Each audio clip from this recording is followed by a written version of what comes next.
ஆண்டவராகிய இயேசுவின் நாமத்தினாலே இந்த காலை வேளையில கூட உங்கள் யாவரையும் வாழ்த்துகிறேன். கர்த்தர் உங்களை ஆசீர்வதிப்பாராக. இந்த நாளிலே கூட 1 கொரிந்தியர் 6ஆம் அதிகாரம் 12ஆம் வசனத்தை கூட வாசித்து தியானிக்கலாம்.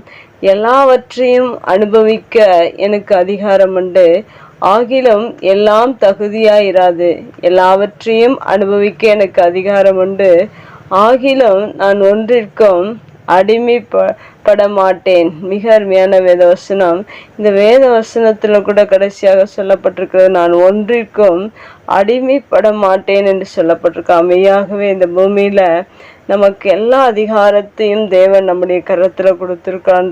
ஆதாம் ஏவாளை உருவாக்கி அவருடைய சுவாசத்தை கொடுத்து எல்லா அதிகாரத்தையும் தேவன் அவர்கள் இருவருக்கும் கொடுத்தார். ஆனாலும் யாருக்கும் அடிமைப்பட வேண்டாம் என்று சொல்லியிருந்த அந்த காரியத்தை அவர்கள் செய்யாமல் இல்லாதபடிக்கு செய்துவிட்டதனால் அவர்கள் அடிமையாகி விட்டார்கள். அதுபோல இந்த புதிய ஏற்பாட்டு புஸ்தகத்திலும் பவுல் மிக அருமையாக எழுதியிருக்கிறார், எல்லாவற்றையும் அனுபவிக்க அதிகாரம் உண்டு என்று. அன்றும் தேவன் எல்லா அதிகாரத்தையும் ஆதாமுக்கு ஏவாளுக்கும் கொடுத்தது போல இந்த நாட்களிலும் நமக்கும் தேவன் எல்லா அதிகாரத்தையும் கொடுத்திருக்கிறார் என்று பவுல் சொல்லியிருக்கிறார். அதுபோல உங்களுக்கும் அதிகாரம் கொடுக்கப்பட்டிருக்கிறது, ஆனால் எல்லாம் தகுதியாயிராது என்று சொல்லப்பட்டிருக்கிறார். மெய்யாகவே நம்முடைய வாழ்க்கையில இந்த உலகத்தில் இருக்க எல்லாவற்றையும் அனுபவிக்க தேவன் நமக்கு அதிகாரம் கொடுத்திருக்கிறார். ஆனாலும் அநேக காரியங்கள் இந்த பூமியில தகுதியில்லாத காரியங்கள் இருந்து கொண்டிருக்கிறது. அன்று பாவம் பிரவேசித்தது முதல் கொண்டு இந்நாள் வரைக்கும் அநேக மனிதர்களுக்கு தகுதி இல்லாத காரியங்கள் இந்த பூமியில உண்டு. அதையெல்லாம் நாம் விலக்கி வைக்க வேண்டும் என்று இந்த வேதவசனம் நமக்கு கற்றுக் கொடுக்கிறது. தகுதி இல்லாத காரியத்தை நாம் செய்யாமல் இருக்கும்படி ஆவிக்குரிய வாழ்க்கையில மிகவும் எச்சரிக்கை உள்ளவர்களாக இருக்க வேண்டும். அடுத்ததாக இந்த வசனத்துல சொல்லப்பட்டிருக்கிற காரியம், எல்லாவற்றையும் அனுபவிக்க எனக்கு அதிகாரம் உண்டு என்று சொல்லப்பட்டிருக்கிறது. ஆகிலும் நான் ஒன்றிற்கும் அடிமை அல்ல.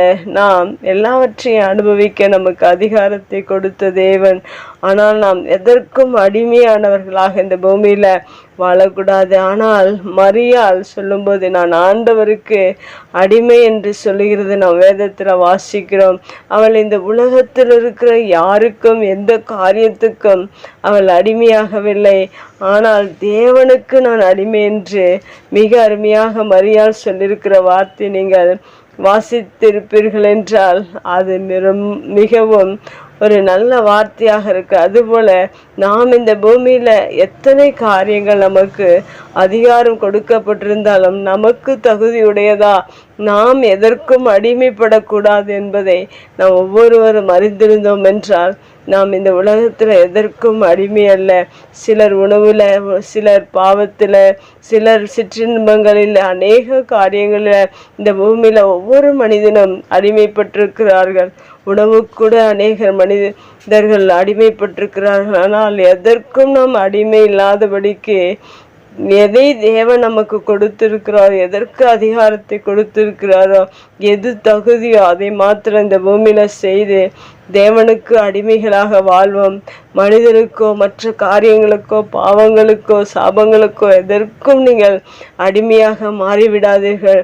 இந்த வேத வசனத்தின் பிரகாரம் நாம் அதிகாரத்தை பெற்றிருக்கிறோம் என்பதற்காக நாம் அடிமையாக கூடாது. ஆனால் தகுதியுள்ளது எது என்பதை ஒவ்வொரு நாளும் சிந்தித்து செயல்படுங்கள். கர்த்தர் உங்களோடு இருப்பார்.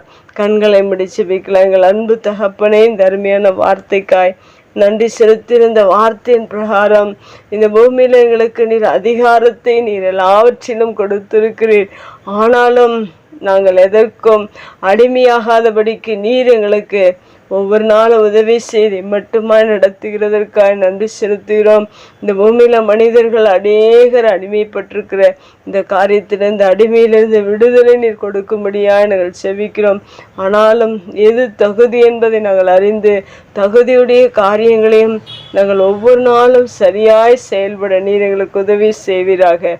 இயேசுவின் நாமத்தில் ஜெபம் கேளும் நல்ல பிதாவே, ஆமேன்.